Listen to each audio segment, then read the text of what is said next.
El efecto del siguiente en la fila, Next in Line Effect, es un fenómeno que intenta explicar la incapacidad de una persona para recordar información sobre eventos que ocurrieron inmediatamente antes de su turno en una actividad. Brenner, 1973. Hoy te hablaré de él. ¡Vamos allá!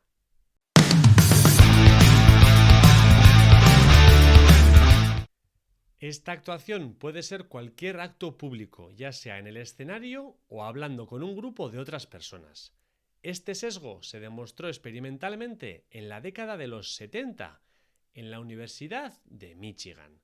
Los participantes se sentaron en círculo y se turnaron para leer las palabras de las tarjetas al grupo. Posteriormente, se les dio una tarea de memoria, es decir, que tuvieron que recitar tantas palabras del listado anterior como pudieran. Resulta que la gente tiene una memoria muy baja para cualquier cosa que suceda unos 9 segundos antes y después de una actuación. Esta pérdida de memoria es el resultado del efecto siguiente en la línea o fila.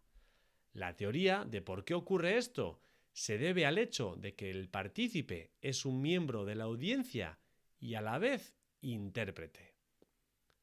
Tienen dos tareas, por lo que puede haber interferencias de una función con la otra. Además, demasiadas demandas de atención de alguien pueden dificultar la formación adecuada de un recuerdo para el evento.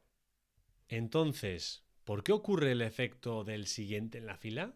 Bueno, para explicar eso, primero tenemos que hablar sobre cómo se forman los recuerdos.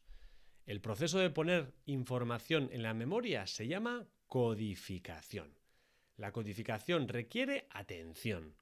Si no estás prestando atención a algo, probablemente no lo vas a recordar.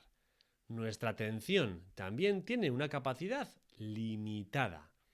El rendimiento en una tarea disminuye si la atención se asigna a más de una tarea. Por ejemplo, como sugirió Brenner, tal vez se esté prestando atención a desempeñar el papel de intérprete, lo que hace que el papel de audiencia vacile un poco.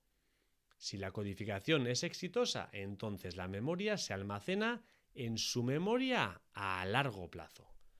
Si intentas recordar lo que almacenó en la memoria, el acto para hacerlo se llama recuperación.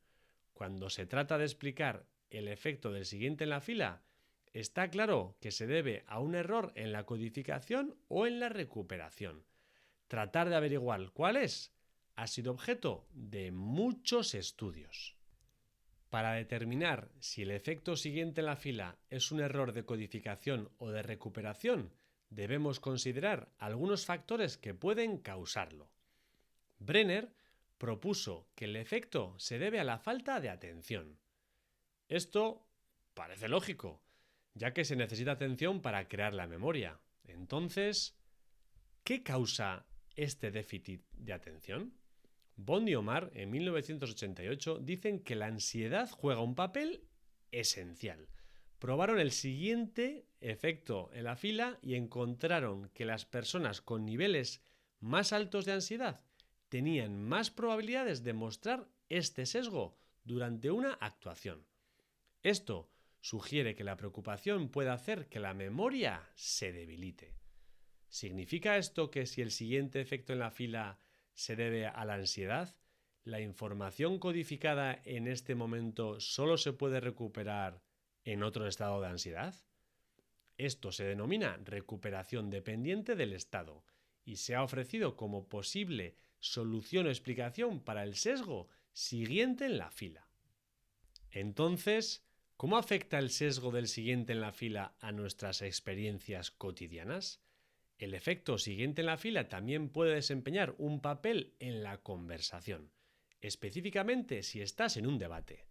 Si estás concentrado en formular tu argumento, es posible que no prestes atención a lo que dice tu oponente. En lugar de aprender y comprometerte, simplemente continúas discutiendo y siendo totalmente improductivo, al estilo de los debates de las elecciones presidenciales en televisión. Esto también puede suceder en clase. Cuando quieras hacer una pregunta, Estás tan concentrado en decir lo correcto y hablar frente a todos que no escuchas a la persona antes de hacer la misma pregunta. Y también ocurre lo mismo cuando vas a visitar a un cliente. Estás tan concentrado en la pregunta que vas a hacer que realmente no has escuchado nada, absolutamente nada de lo que te ha contado tu cliente, que es realmente lo interesante. Y ahora dime, ¿nunca te ha pasado esto? Y para finalizar, mi pregunta es, ¿qué es más interesante? ¿Lo que vas a decir o lo que has dejado de escuchar? Suscribiros y dadle al like, son 2 segunditos. ¡Gracias!